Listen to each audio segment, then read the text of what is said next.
19న కూడా ఒక సమీక్ష పెట్టబోతున్నా, కార్యకర్తలకు దిశానిర్దేశం చేయబోతున్నా, లోకల్ బాడీ ఎన్నికల్లో మన సత్తా చూపిస్తాం, అతి త్వరలోనే అధికారంలోకి వస్తాం తెలంగాణలో అనేది బీఆర్ఎస్ నేతలు చెప్తా ఉన్నారు. అంటే వాళ్ళ స్టాండ్ ఏముంటుంది, కేసీఆర్ గారి ఫ్యామిలీ స్టాండ్ ఏముంటుంది అంటే వాళ్ళ ఉనికి కొంత 9.5 years 9.5 ఏళ్ళ తర్వాత పవర్ లేకపోయేసరికి వాళ్ళకి పిచ్చి పిచ్చిగా ఉంది, వాళ్ళకంతా డిస్టర్బెన్స్ అయిపోయారు. ఆర్భాటాల జీవితం గడిపి వాళ్ళు పిచ్చోళ్ళు అయిపోయారు.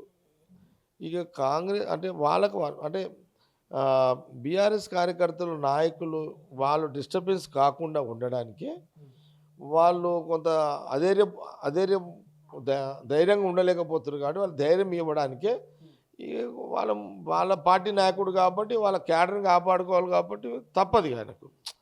ఇప్పుడు కొన్ని చెప్పాలి ఆయన, వాళ్ళ పార్టీ కార్యకర్తల లీడర్ని కాపాడుకోవాలంటే కొన్ని చెప్పాలి కదా, ధైర్యం ఇవ్వాలి కదా వాళ్ళ పార్టీ వాళ్ళకు. లేకపోతే అందరూ వీడు కాంగ్రెస్ దిక్కుపోతే వాళ్ళ దుకాణం ఖాళీ అయిపోతుంది అనేది భయం ఉంటుంది కదా. వాళ్ళ కార్యకర్తలను కాపాడుకోవడానికి ప్రయత్నంలో భాగమే కొంత ఆ జాగాలు ఎవరున్నా అంటాం. అదిగా ఆ పొజిషన్ ఆయనని అంటాము, మా పార్టీలో మేమైనా అంటాము. మా కార్యకర్తలను కాపాడుకొని ధైర్యంగా 4 మాటలు చెప్పాలి కాబట్టి ఆ మాటలు చెప్తున్నట్టుగానే మనం భావించాలి. ఫోన్ ట్యాపింగ్ విషయంలో హరీష్ రావుకి సంబంధించి 3 అరెస్ట్ అయింది. ఆయనకు సంబంధించిన ఆయన పేజీలో పనిచేసిన వాళ్ళు 3 అరెస్ట్ అయ్యారు. నెక్స్ట్ టార్గెట్ హరీష్ రావు అనేటువంటి ప్రచారం జరుగుతుంది. ఎట్లా చూస్తారు ఫోన్ ట్యాపింగ్లో? గతంలో మీ ఫోన్ ఏమైనా ట్యాప్ అయిందా? అంటే ఫోన్ ట్యాపింగ్ సంబంధించి నాకు ఇప్పుడు గవర్నమెంట్లో ఎలాంటి ప్రక్రియ నడుస్తుంది, ఎలాంటి చర్చ, ఎలాంటి ప్రక్రియ నడుస్తుంది, ఎలాంటి పాలసీ డిసిషన్స్ అవుతుందో నాకు ఐడియా లేదు కాబట్టి నేను మాట్లాడలేదు దాని మీద. సో గతంలో జగ్గారెడ్డి ఫోన్ ఏమైనా ట్యాప్ అయినట్టు అనుమానాలు ఉన్నాయా? ఏం తెలుస్తుంది, ఏం మాట్లాడుకుంటే ఏముంటుందని మన దగ్గర మాట్లాడుకుంటే అటు చేసుకొని చేసేది వాళ్ళు. ఇప్పుడు జగ్గారెడ్డి ఫోన్లు వాళ్ళిన్నా చేసేది ఏం లేదు, వీళ్ళిన్నా చేసేది ఏం లేదు. నీకు అర్థమైందా?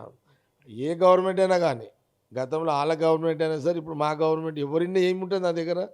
జగ్గారెడ్డికి అడిగిన వాడు చెప్తున్నా, జగ్గారెడ్డి ఏమున్నాయని టైప్ చేస్తారు, ఏమున్నాయని ఇని చేసేది ఏముంటుంది నా దగ్గర. అయినా కాబట్టి అది పెద్ద నాకు వర్తించదు అవన్నీ. నా ఫోన్లు ఎవడిన్నా నాకు పెద్ద ఉరికేది లేదు, సచ్చేది లేదు, వచ్చేది లేదు. వాళ్ళ ఎవరిన్నా ఏం బీకేది కూడా ఏం లేదు అది. అయినా కాబట్టి డోంట్ వరీ దాంట్లో.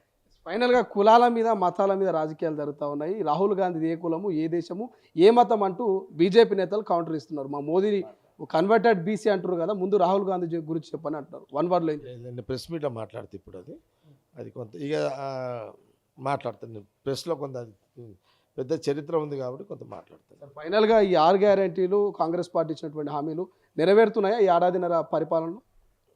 ఆల్రెడీ 31,000 కోట్లకు 22,000 కోట్ల రుణమాఫీ జరిగిపోయింది. అంతకంటే ముందు ఆర్టీసీ ఉచిత ప్రయాణం, మహిళలు ప్రతి ఇంట్లో ఆడపడుచు కార్లు తప్పించి బస్సులు తిరుగుతూ అందరు తిరిగేస్తున్నారు. ఇక 2 అయిపోయింది. 500 యూనిట్ ఉచితంగా నడుస్తుంది. ఇది 200 యూనిట్ ఇది. అట్లనే 500 గ్యాస్ సిలిండర్ ఆల్రెడీ పబ్లిక్ దాన్ని ఎంజాయ్ చేస్తున్నారు.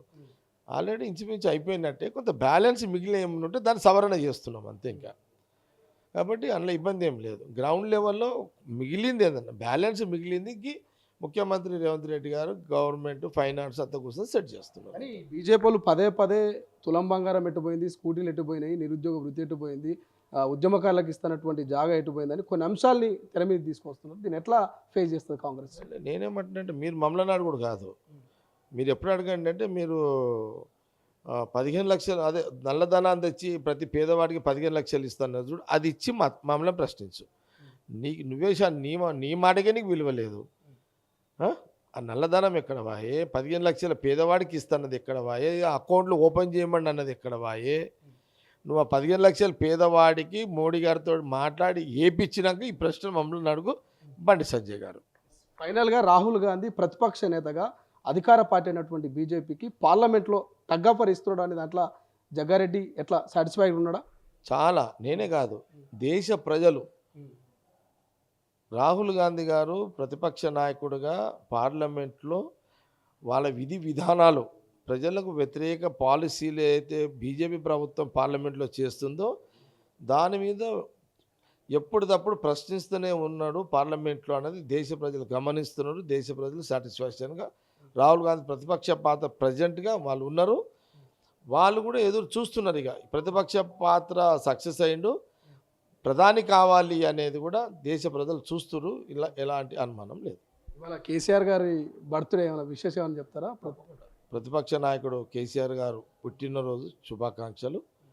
ఇంకా వారు ప్రతిపక్ష నాయకుడిగా ఆరోగ్యంగా ఇంకా వారి వయసు బహుశా ఇప్పుడు చాలా పెద్ద వయసు, చాలామంది ఇంకా 30 ఏళ్ళ వయసు సుదీర్ఘంగా వారు ఆరోగ్యంగా ఉండాలి. వాళ్ళలాంటి వాళ్ళు అవసరం. వాళ్ళలాంటి సీనియర్ నాయకులు ప్రజలకు అవసరం. ప్రతిపక్ష నాయకుడైనా అవసరం. బట్ వారు ఆరోగ్యంగా ఉండాలని మనస్ఫూర్తిగా నేను దేవుని కోరుకుంటున్నాను. వారు ఉంటారు కూడా.